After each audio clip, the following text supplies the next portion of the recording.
बीच IDF ने भी एक बड़ा बयान दे दिया है। आईडीएफ ने कहा है कि हम खामेनेई के उत्तराधिकारी के पीछे इस वक्त हैं। उत्तराधिकारी का पीछा करना इसी तरह से जारी रखेंगे।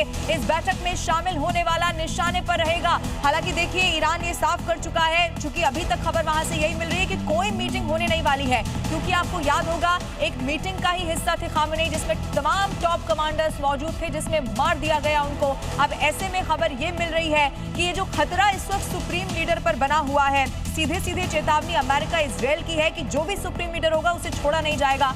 ऐसे में वहां नाम जरूर फाइनल हो गया है, लेकिन ऐसी कोई बैठक, कोई मीटिंग होने नहीं वाली है। बहुत इस वक्त समझ के कदम ईरान रख रहा है, क्योंकि एक तरफ मोर्चे पर जंग तो लड़ रहा है, लेकिन ये जानता है कि बड़ा खतरा अभी भी सुप्रीम लीडर पर बना हुआ है। तो क्या अंदर खाने जो नाम शामिल हुआ है, जो नाम फाइनल किया गया है, क्या वो मुश्तबा खामेनेई या कोई और नाम होगा, ये अभी थोड़ा और इंतजार करना होगा। लेकिन अलग अलग 5 तस्वीरें इस वक्त आपके सामने हैं। तेहरान से लेकर आप देखेंगे अलग अलग ये इजराइल के भी तमाम ऐसे इलाके हैं जहां पर ईरान टारगेट कर रहा है, कुवैत से लेकर बेरूत। हालांकि ईरान का कल का स्टेटमेंट याद करना होगा, जिसमें वो कहता है कि जो पड़ोसी देश हैं उनको निशाना नहीं बनाया जाएगा, क्योंकि बीते दिनों ऐसा लगा कि ईरान बगैर सोचे समझे जो सामने आ रहा है उस पर अटैक कर दे रहा है। अब ऐसे में ईरान का ये बयान जरूर सामने आ चुका है, लेकिन कितने दिन वो अपने इस बयान पर टिकता है ये भी देखना होगा। 5 तस्वीरें इस महायुद्ध से जुड़ी हुई। मिडिल ईस्ट की धरती इस वक्त बारूद का ढेर यहाँ पर नहीं,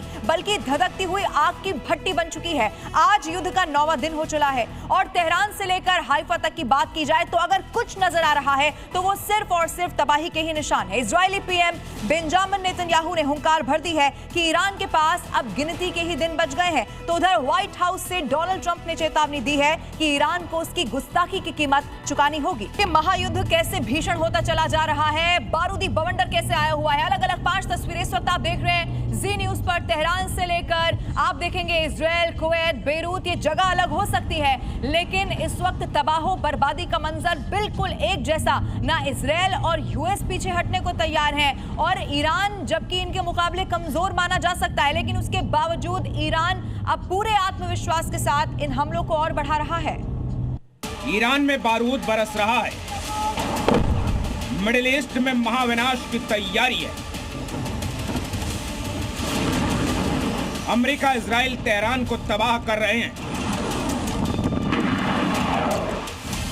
इतना ही नहीं, इजराइल के प्रधानमंत्री नेतन्याहू ने साफ कर दिया है कि इजराइल का मकसद सिर्फ सैन्य ठिकानों को तबाह करना नहीं, बल्कि ईरान की सत्ता को जड़ से उखाड़ फेंकना है।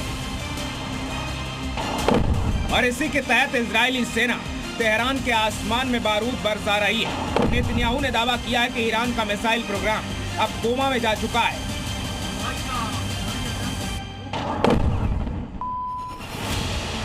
इजराइल और अमेरिका पिछले 9 दिनों से 300 से ज्यादा बैलिस्टिक मिसाइल लॉन्चर तबाह कर चुके हैं। ईरान का आसमान अब अमेरिका और इजराइल के नियंत्रण में है।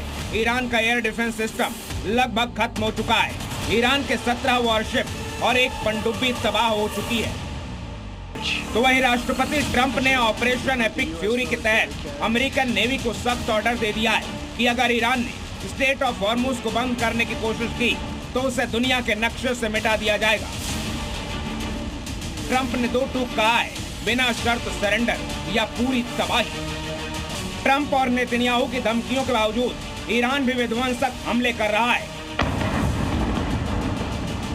ऑयल डिपो पर अटैक का उसने जबरदस्त पलटवार किया है। इजराइल के अलावा कुवैत, सऊदी अरब, बहरीन और यूएई पर अटैक हुए हैं। आईआरजीसी ने कहा है कि वो अमेरिका और इजराइल के खिलाफ अगले 6 महीने तक जंग लड़ने में सक्षम है।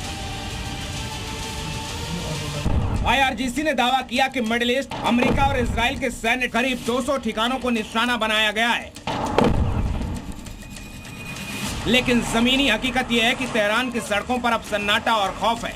इजरायली खुफिया एजेंसी मोसाद ने ईरान की सत्ता के गलियारों में सेंध लगा दी है।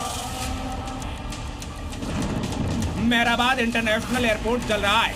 ईरान के पास अब पलटवार करने के लिए मिसाइलें तो हैं, लेकिन उन्हें लॉन्च करने वाले सिस्टम बहुत कम बचे हैं। इजराइल और अमेरिका ने साफ कर दिया है कि वो रुकने वाले नहीं हैं।